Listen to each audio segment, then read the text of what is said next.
जनशोध news में आपका स्वागत है। मैं प्रदीप तिवारी। जैसा कि हमने कल के अपने जनशोध के एपिसोड में कहा था कि हम शिक्षा पर एक व्यापक सीरीज प्रस्तुत करेंगे और डिस्ट्रिक्ट वाइज शिक्षा के मध्य प्रदेश में चुनौतियों को बताने का प्रयास करेंगे और कहाँ सरकार उसमें बेहतर कर सकती है और किन सुधारों के तहत सरकार शिक्षा में पूरे देश में यानी भारत में सिरमौर बन सकती है, इसको हम बताने का प्रयास करेंगे। इसमें हमने अलग अलग विशेषज्ञों की रायों को भी शुमार करने का प्रयास किया है। हालांकि हमने बहुत अधिक शिक्षाविद से बात की है, इसलिए इस में सभी को शामिल करना तो संभव नहीं हुआ, मगर हम जिस समय इस पूरी सीरीज का अंत करेंगे तो हमने अपने टीम को ज़रूर बोला है कि उसमें से कुछ चुनिंदा ऐसे सजेशंस को और उनको डिजिटलाइज किया जाए, आपके सामने भी प्रस्तुत करें और हम सरकार के सामने भी प्रस्तुत करें, जिससे कि अच्छा करने की अगर सोचती है तो ये सजेशन शायद उसके काम आएंगे। तो जिस तरीके से हमने आपके सामने बात रखी, उसमें सबसे पहले हम जो शुरुआत कर रहे हैं राजधानी से ही कर रहे हैं, क्योंकि पूरा मध्य प्रदेश का यह केंद्र होता है और जब भी किसी प्रदेश की बात होती है तो सबसे पहले राजधानी की उस प्रदेश के विकास की नब्ज़ को अगर टटोलना हो तो सबसे पहले राजधानी को टटोलने का प्रयास किया जाता है कि आखिर यहाँ क्या चल रहा है, जिससे उस प्रदेश की मोटी मोटी तस्वीर आपके सामने प्रस्तुत होती है। तो हमने भी अपनी सीरीज की शुरुआत राजधानी यानी भोपाल से की है। भोपाल मध्य प्रदेश की राजधानी है, देश के प्रमुख शिक्षा केंद्रों और स्मार्ट सिटी में गिना जाता है और कमोबेश मध्य प्रदेश की शिक्षा की एक तस्वीर यहाँ दिखती है और शिक्षा का स्तर भी ठीक ठाक है। ऑन एन एवरेज अगर भारत के पॉइंट ऑफ व्यू से देखें, यहाँ देश के प्रतिष्ठित संस्थान हैं IISER, मेंट NIT और NLIU, एम्स है, IIFM Indian institute of forest management, spa है, NIFT है फैशन डिज़ाइन का और नेट का है। तो ये बड़े संस्थान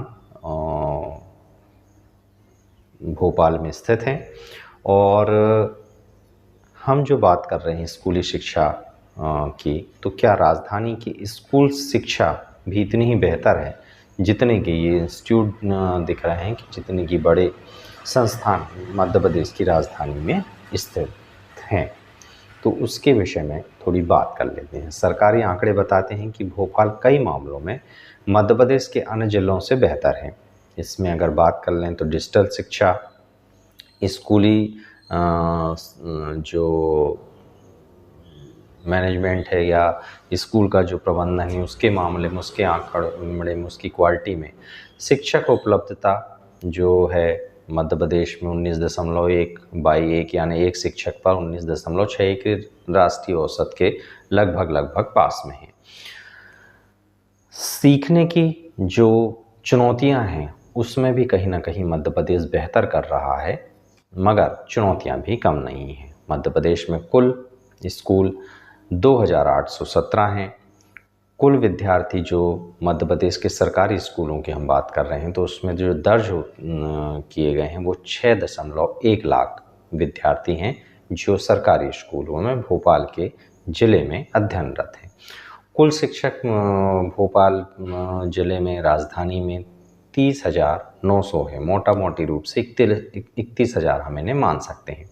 छात्र शिक्षक अनुपात की बात करें तो 19.1:1 है, यानी लगभग 20 विद्यार्थियों पर एक शिक्षक मध्य प्रदेश में उपलब्ध है। मगर जहां हम रैंकिंग की बात पे आते हैं वहीं मध्य प्रदेश कहीं पिछड़ता दिखता है, यानी मध्य प्रदेश की राजधानी भोपाल। मध्य प्रदेश में ही राजधानी जिसे 1 नंबर पर होना चाहिए, मध्य प्रदेश की राज्य की रैंकिंग में ये 15 नंबर पर है।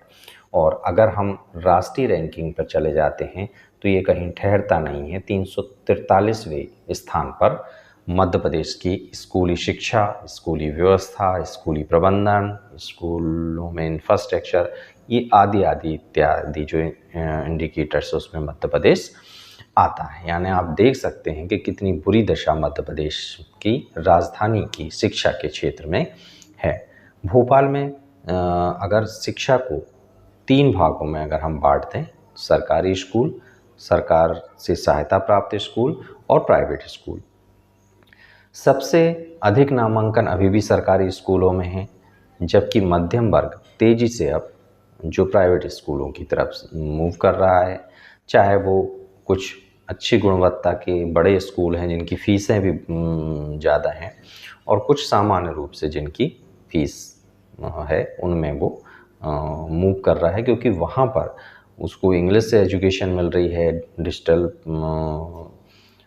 एजुकेशन मिल रही है, डिजिटल लर्निंग मिल रही है, जिसकी वजह से वो आज के कंपटीशन के आधार पर वहाँ मूव कर रहा है, क्योंकि सरकारी स्कूल आज के कंपटीशन के आधार पर बच्चों को तैयार नहीं कर पा रहे हैं, वो नेशनल और इंटरनेशनल कंपटीशन में कहीं ठहरते नहीं हैं।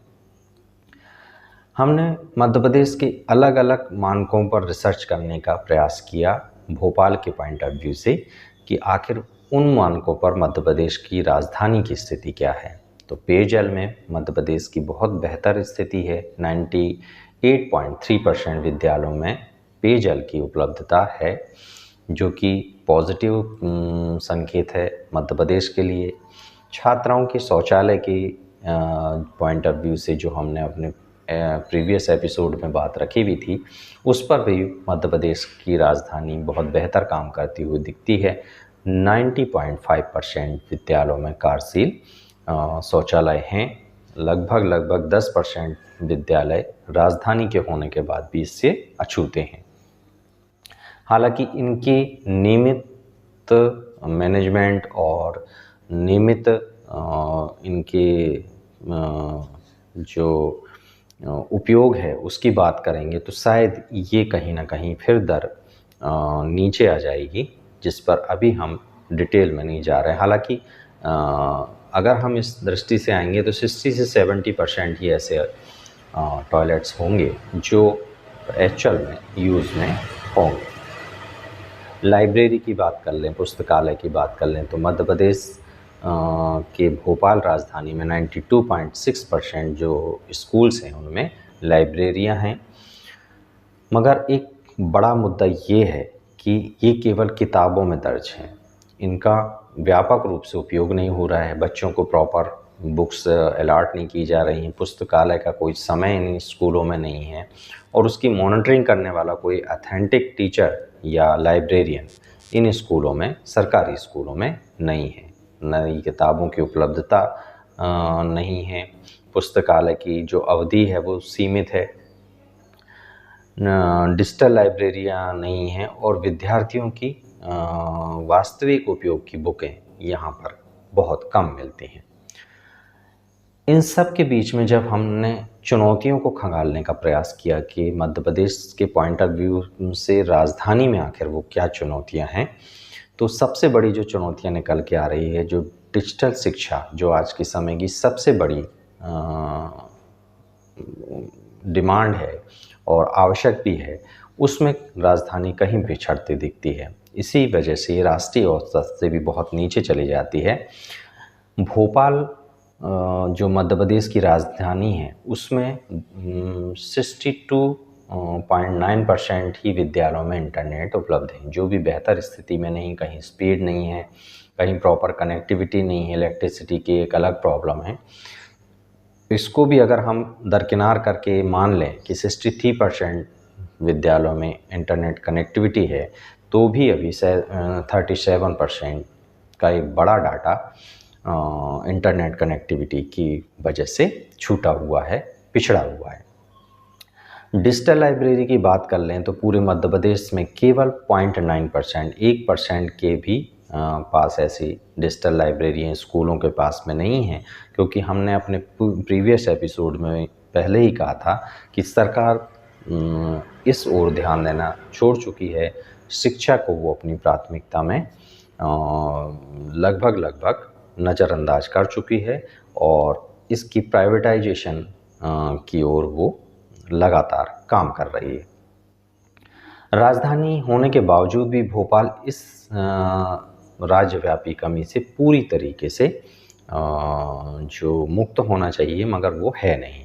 स्मार्ट क्लासेस की बात कर लें, मध्य प्रदेश में केवल 11.6% जो स्कूल हैं उनमें स्मार्ट क्लासेस हैं, जबकि राष्ट्रीय औसत अगर इसका देखें तो 21.2% जो है स्मार्ट क्लासेस का राष्ट्रीय औसत, यानी राष्ट्रीय औसत से भी लगभग आधा मध्य प्रदेश में स्मार्ट क्लासेस है। मध्य प्रदेश में इन सब मुद्दों पे बहुत पीछे चला गया है।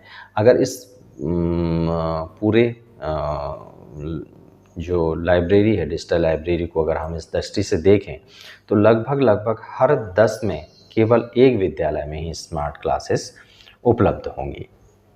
अब जब डिजिटल लाइब्रेरी नहीं है, स्मार्ट क्लासेस ही नहीं है, तो उसके आगे प्रोजेक्टर की हम बात करें, सिर्फ 3% स्कूलों में प्रोजेक्टर हैं। प्रोजेक्टर के माध्यम से किसी भी विषय को बहुत विस्तार से समझाया जा सकता है।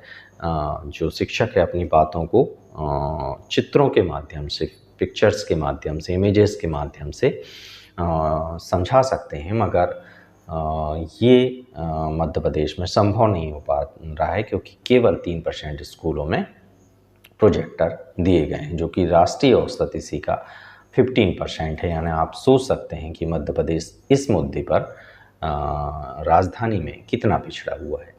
कई सरकारी स्कूलों में कंप्यूटर हैं, कंप्यूटर लैब की अगर हम कंडीशन देखें तो, लेकिन वहाँ इंटरनेट नहीं है, या इंटरनेट है लेकिन कंप्यूटर पुराने हैं, या कंप्यूटर हैं इंटरनेट भी ठीक स्थिति में है, इलेक्ट्रिसिटी भी है, तो वहाँ पे प्रॉपर ट्रेनर नहीं है, शिक्षक नहीं है। डिजिटल शिक्षा का सबसे बड़ा जो अंतर है अवेलेबिलिटी और यूज़ पर है। मतलब वो चीज़ें उपलब्ध तो हैं, परंतु उनका उपयोग नहीं हो पा रहा है धरातल पर। अब शिक्षक व्यवस्था की बात कर लें, टीचर व्यवस्था की बात कर लें, तो भोपाल में पीटीआर जो है वो 19.6 अनुपात 1 है, यानी मोटा मोटी 20 विद्यार्थियों पर एक शिक्षक राष्ट्रीय मानकों के अनुरूप है। मगर इसमें भी साइंस के टीचर, मैथ्स के teacher, computer teacher, specific subject के टीचर की उपलब्धता अभी भी मध्य प्रदेश में नहीं है। जो हैं भी तो वो उतने तरीके से क्वालिफाइड नहीं है आज की मॉडर्न एजुकेशन के हिसाब से। सरकारी बनाम निजी स्कूल के कंपटीशन की बात कर लें, भोपाल में तेज़ी से ट्रेंड बदल रहा है। 2015 के बाद से निजी स्कूलों में लगातार प्रवेश बढ़ रहा है। इसके मुख्य कारण जो हैं English medium, better digital education, और शिक्षा अब केवल पढ़ने का एक माध्यम अकेले नहीं रह गई, बल्कि अब जो अभिभावक हैं वो स्कूल एजुकेशन से ही अपने बच्चे को जिस भी फील्ड में डालना चाहते हैं उसकी तैयारी करवाने लगे हैं। तो जो कॉम्पिटिटिव एग्ज़ाम की तैयारी है वो स्कूल में, मतलब स्कूल एजुकेशन के साथ ही उसे ऐड किया जा रहा है प्राइवेट स्कूलों में, जो प्लस पॉइंट है, जिसकी वजह से जो अभिभावक हैं वो प्राइवेट स्कूल की तरफ मूव कर रहे हैं। सरकारी स्कूलों में स्पोर्ट्स के लिए बहुत फंड आते हैं, मगर उनका यूटिलाइज नहीं है, यूज़ नहीं है वहाँ पर। ये सारी चीज़ें बच्चों को उपलब्ध नहीं हो पा रही, इसलिए भी जो अभिभावक हैं प्राइवेट स्कूल की तरफ मूव कर रहे हैं। सरकारी स्कूलों में शिक्षक कम हैं, बल्कि उसके मुकाबले विद्यार्थी अधिक हैं। इसकी वजह से भी जो ज़्यादातर अभिभावक हैं वो प्राइवेट स्कूल की तरफ मूव कर रहे हैं। शायद सरकार भी यही चाहती है, इसलिए अपनी सरकारी स्कूली शिक्षा व्यवस्था पर वो ज़्यादा तवज्जो नहीं दे रही है, ज़्यादा काम नहीं कर रही है। ACER तथा राष्ट्रीय मूल्यांकन रिपोर्टों का व्यापक निष्कर्ष बताता है कि केवल मूल्यांकन बढ़ाना पर्याप्त नहीं है, पढ़ने लिखने और गणितीय दक्षता में भी अभी सुधार की आवश्यकता है। राजधानी जैसे शहरी क्षेत्रों में सीखने की गुणवत्ता विद्यालय दर विद्यालय काफ़ी भिन्न है। अगर आप न्यू भोपाल में देखेंगे तो वो अलग दिखेगा और ओल्ड भोपाल में देखेंगे तो अलग दिखेगा, और फिर वहीं ग्रामीण भोपाल में आ जाएंगे तो एक अलग तरीके का परिदृश्य आपको दिखाई देगा, जिस पर भी सरकार को गंभीरता से चिंतन करके इसकी एक अलग डिज़ाइन से अप्रोच करनी पड़ेगी एजुकेशन के सेक्टर में। शिक्षा बजट का सवाल, अगर इस मुद्दे पर हम तरासे तो मध्य प्रदेश हर वर्ष स्कूल शिक्षा में करोड़ों रुपए व्यय करता है। फिर भी UDI-SE+ के अनुसार राज्य अभी भी डिजिटल शिक्षा, बिजली, कार्यशील शौचालय, इंटरनेट और स्मार्ट क्लासेस में कहीं पीछे रह गया है, जो कि राष्ट्रीय औसत से कहीं पीछे है। RTE की स्थिति देख लें। RTE का राइट टू एजुकेशन एक एक्ट आया जिस पर बच्चों को पढ़ने का अधिकार के रूप में दिया गया। हालांकि ये अधिकार कितना कारगर हो पाया, ये खुद अपने आप में एक शोध का विषय है। मध्य प्रदेश में RTE लागू करके प्राइवेट स्कूलों में भी कुछ बच्चों को के लिए सीट आरक्षित करने का एक फार्मूला लागू किया गया। बच्चे उसमें इनरोल हुए भी, मगर वो कई विसंगतियों की वजह से वैसी शिक्षा वहाँ प्राप्त नहीं कर पा रहे हैं जो कि उनके हिसाब से आवश्यक है। राजधानी की अगर वास्तविक तस्वीर देखेंगे, किन मुद्दों पर राजधानी भोपाल शिक्षा के क्षेत्र में अच्छा कर रहा है और किन क्षेत्रों में चुनौतियां हैं जहां पर काम करने की आवश्यकता है, तो भोपाल बिजली उपलब्धता, पेयजल, लाइब्रेरी, छात्र शिक्षक अनुपात और शहरी पहुँच यानी अप्रोच के मामले में बहुत बेहतर स्थिति में है, बहुत अच्छा कर रहा है। वहीं उसे अभी जिन मुद्दों पर लंबा रास्ता तय करना है, digital library, smart classes, internet की अप्रोच हर जगह हो, ICT आधारित जो ट्रेनिंग्स हैं उसका, आधुनिक जो विज्ञान प्रयोगशालाएं हैं और AI रोबोटिक लैब्स और सीखने के जो स्किल्स हैं उसकी जो ऑडिट, उस सब मुद्दों पर अभी बहुत कुछ काम करने की आवश्यकता है। विशेषज्ञों से जब बात करते हैं शिक्षा के क्षेत्र के अलग अलग पुरोधा से, तो वो बोलते हैं कि यदि भोपाल को वास्तव में education capital of Madhya Pradesh बनाना है तो अगले 5 वर्षों में निम्नलिखित लक्ष्य रखने पड़ेंगे। हमने अलग अलग लोगों से बात करके कंक्लूज़न निकाल के बनाया है।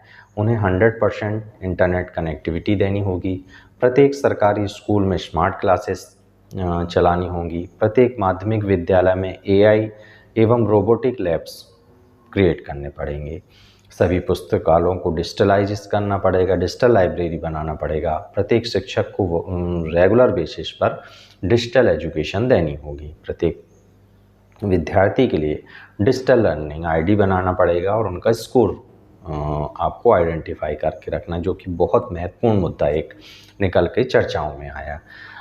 AI आधारित जो छात्र का प्रदर्शन है उसका एनालिसिस किया जाए, कहाँ वीक हो रहा है वो, और उन मुद्दों पर, उन विषयों पर गंभीरता से उस विद्यार्थी के साथ मिलकर उसका अपग्रेडेशन किया जाए, उसके साथ काम किया जाए, तो विद्यार्थियों को उस सेक्टर में जो प्रॉब्लम्स हो रही है उसका सॉल्यूशन निकलेगा और वो विद्यार्थी आगे भविष्य का बेहतर नागरिक, बेहतर व्यवसायी, बेहतर एम्प्लॉय बन पाएगा।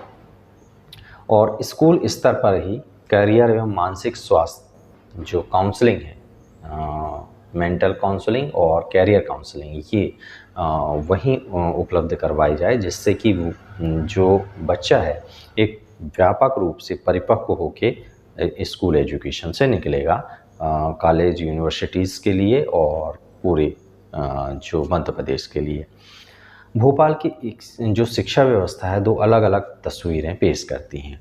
एक और राजधानी अनेक मुद्दों पर विद्यालयों में बिजली, पेयजल, पुस्तकालय जैसी बुनियादी सुविधाएं में अच्छा काम कर रही है, वहीं दूसरी ओर डिजिटल शिक्षा, स्मार्ट क्लासेस आधुनिक प्रयोगशालाएं और तकनीकी आधारित शिक्षा पर कहीं मध्य प्रदेश की राजधानी पिछड़ती हुई दिखती है, जिसकी महती आवश्यकता आज के इस मॉडर्न और एआई के युग में है। यदि राज्य सरकारी